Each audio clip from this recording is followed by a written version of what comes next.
ए study channel आउथर स्वागत जनाई देखंतु नुआ ओडिशा छात्रवृत्तिर पुणी एक नुआ अपडेट आसला से अपडेट टी कौन अच्छी आपण मानक जनई देवी जे कि से अपडेट विषय में आलोचना करने एटाक आसी देखंतु एई भिडियोटी बनइबार मूल लक्ष्य है जो नुआ ओडिशा छात्रवृत्ति देखंतु जो +3 आउ पीजी छुआ को जो पेमेंट मिलिया कथा थिला +3 आउ पीजी छुआ को जो पेमेंट मिलिया कथा थिला केते 9000 पुओ छुआ को आ झील छुआ को केते 10,000 से पैसाटा मिलिबो कि नाई मुझे आलोचना करी जे कि केबे मिलिबो देखंतु मिलिबार समय सीमा थिला केते ना 20 तारिख रु थिला 20 फेब्रुआरी 20 फेब्रुआरी रु 25 फेब्रुआरी भितरे पेमेंट मिलिबार थिला किंतु आज की होईगला 23 तारिख 23 फेब्रुआरी किंतु किसी भी पिला को पैसा मिली ना जे कि बहुत कम पिला भी एथिरे अप्लाई करथिले पुणी जेतेबेले सबु पिला अप्लाई करिया पई योजना चलिला सबु पिला अप्लाई करदेले जे कि समस्तंकर गोटे डाउट आनिथिबे जे गोटे डाउट कौन ना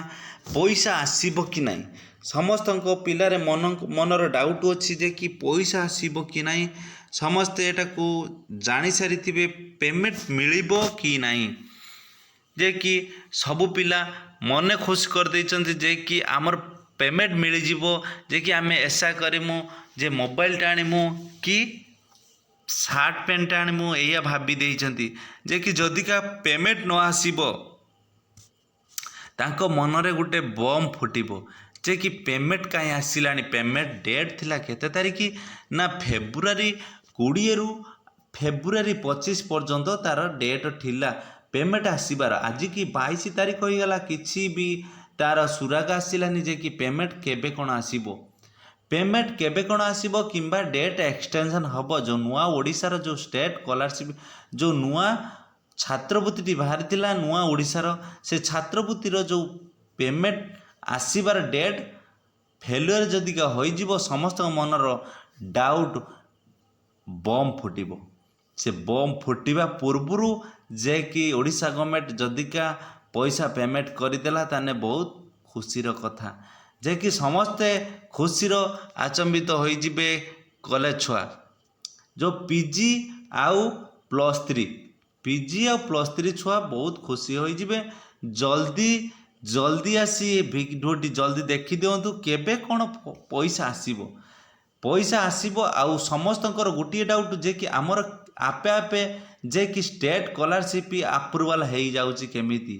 आपे आपे स्टेट स्कॉलरशिप अप्रूवल हो जाउची केमिति जे कि तार डाउट अच्छी जे कौन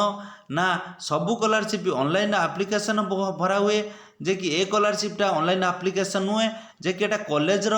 कॉलेज माध्यम रे फॉर्म टी पड़ुची कॉलेज ही एटा को अप्रूवल करूची एटा कॉलेज अप्रूवल करूची ऑनलाइन माध्यम रे किछि भी नु एटा कॉलेज चाहिबो जदि गोटे छुआ को पेमेंट मिलिबो नाही समस्त एटा को भलवार देखंतु कॉलेज माध्यम रे एटा को अप्रूवल होची आउ समस्त जाई कि फॉर्म टी अप्लाई कर दियंतु जे माने फॉर्म टी अप्लाई करि नाथि जल्दी जाई कि फॉर्म टी अप्लाई कर दियंतु समस्तन को एतिकी अनुरोध जय जगन्नाथ जय हिंद जय भारत।